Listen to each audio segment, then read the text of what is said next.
Assalamualaikum warahmatullahi wabarakatuh. My name is Nurhidayati and I'm from Local A2. And for this psycholinguistics lecture for the mid task, I choose the subject ESL, that I was presented a few weeks ago. Because why I choose this material, because I am interested about ESL since I was in high school, and I think that it is important for us as a hearing people to learn sign language to be able to communicate with the impaired hearing people. So the topic is the deaf and language, sign, oral, and written. So the first is language. What is language? Language is the ability that every human have to communicate with other humans using signs or using signs, for example, words or gesture.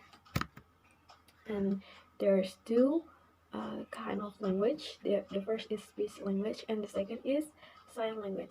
So the speech language is by voice or sound and can be heard, and the sign language is there's no sound and no pronunciation, but there's a gesture to practice it. And there's a complete and incomplete language. There's a research about sign language conducted seriously on the 1960s. And what are the findings from that research? There's types of language and the background of incomplete sign language. So I found that there are so many types of sign language, such as like American Sign Language, British Sign Language, Chinese Sign Language, CSL, the Mexican Sign Language, and many other. There's various types of sign language depend on where the person lives or what language they use in their country. And the background of incomplete sign language is that like why there's an incomplete sign language is basically based on the country itself. Like the country who's not really supported about sign language, and the people who often makes fun about people who can't hear or a deaf person. So yeah. Speed of signing and speaking sentences is comparable, and dialects and foreign accent is sign language. The gesture of hearing people are the gesture of hearing people is designed for hearing impaired people, but not a form of language.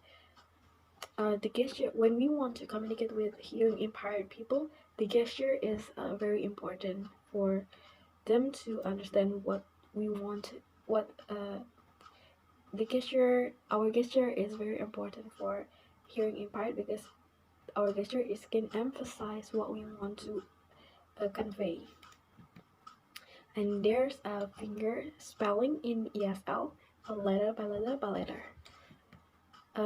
Definition of finger spelling is where words are represented by letter by letter using a finger to sign the words, and every mark represents a letter of the alphabet.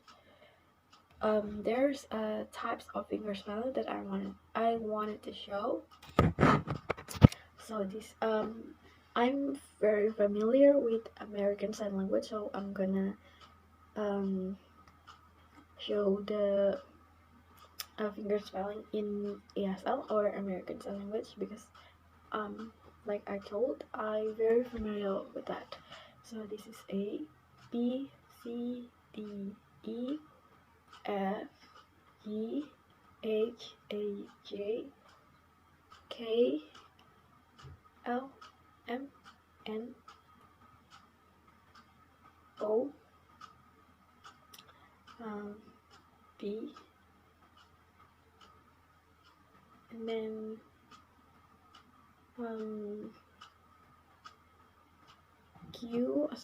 I cannot forget. QRSTUVW XYZ. So these are a finger spelling of American Sign Language, and there's a morpheme by morpheme or M&M in sign language. It is mean that signing exact English and seeing essential English.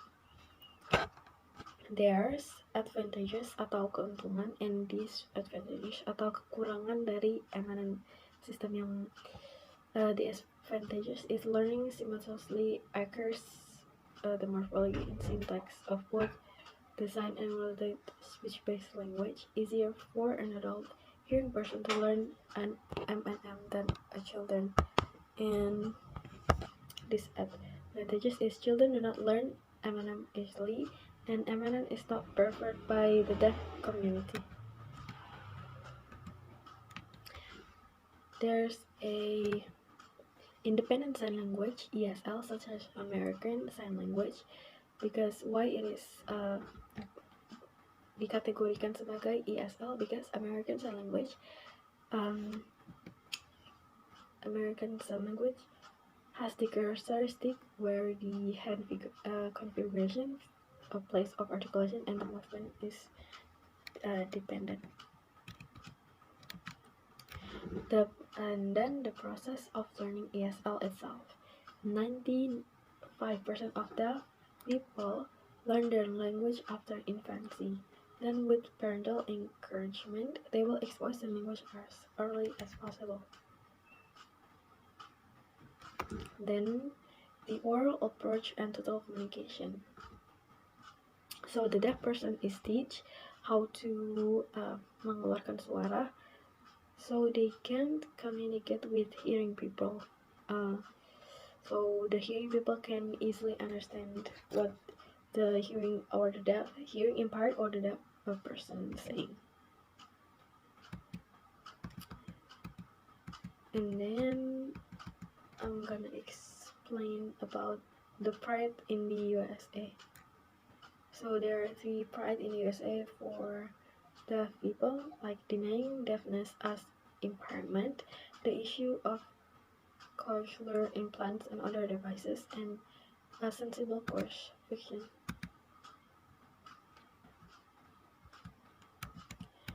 And then I'm gonna explain about a program for teaching written language. So the guiding principle is, the first is words are best acquired as conceptual wholes in a relevant context, and second, phrases and sentences are best acquired in the relevant context through induction. So next is what to teach, the important things in the child experience. The hearing impaired children also experience the same like hearing people, like experience people, pets, toys, food, etc. They also can be associated with written forms that are provided by parent or children. The children who can hear learn words by induction using other means. So for the example, the parents or the teacher can provide a paper and provide a table, and then the paper that has word table akan diletakkan above the table untuk menunjukkan that it is a table. So the hearing impaired children will understand that. And then written language comprehension, the production is primary. In acquiring language, hearing persons first learn to comprehend speech before they produce it meaningfully.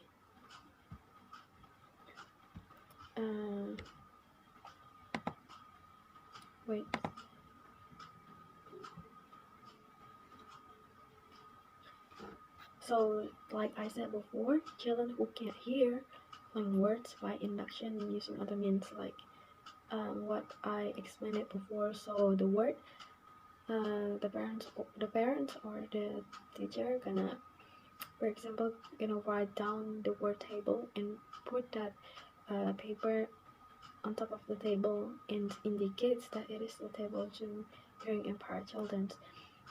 And then it is important for children to understand the language than to speak the language, because children first understand the language first than they speak. And next is words learning. Once a hearing impaired child begins to acquire concept of objects, actions, events, and situations, that child is ready to acquire the written labels for these concepts. Consider how hearing impaired children can learn words. There are, for example, there are 17-year-old Japanese girl, and her mom, every time they go out or whenever they are, the mom always bring a piece of paper, and every time she sees an object, she will write it down and show to her daughter her way. And then inappropriate of direct letter learning. So you shouldn't teach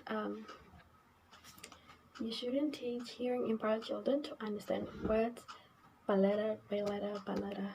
You should instead put a phrase as a whole.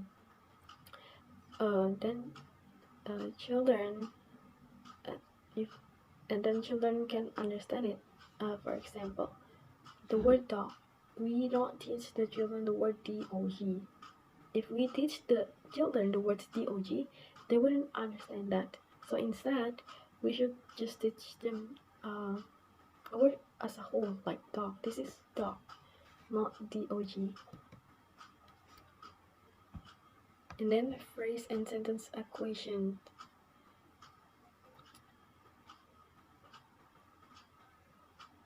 When we teach the children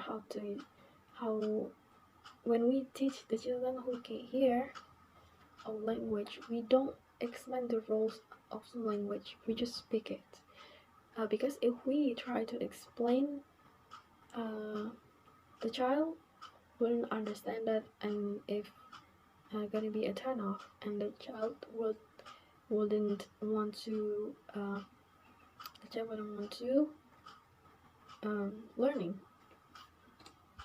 And then for first program for teaching written language, the first is word familiarization, and this is the child will getting used to the word. And second is word identification. This is understand the word, which word is which. And the third is phrase and sentence identification. This is a understanding what paragraph and sentence can hear to. And the last is paragraph and stories, like reading a stories to the children when they want to fall asleep, something. The effectiveness of this teaching program. So I have my notes in front. Like there are 4 children, 2 boys and 2 girls. The 3 children is American and 1 girl is Japanese. So the kids named Gerald, Conrad, Jesse, and Kiku. The Gerald is 3 years and 6 months, and Conrad is 2 years 5 months, and Jesse is 1 year 2 months, and Kiku 1 year 5 months. So from these 4 children, Conrad is having the highest performing kids. Conrad is having the highest performing kids, and Jesse is having the lowest performing kids. And when the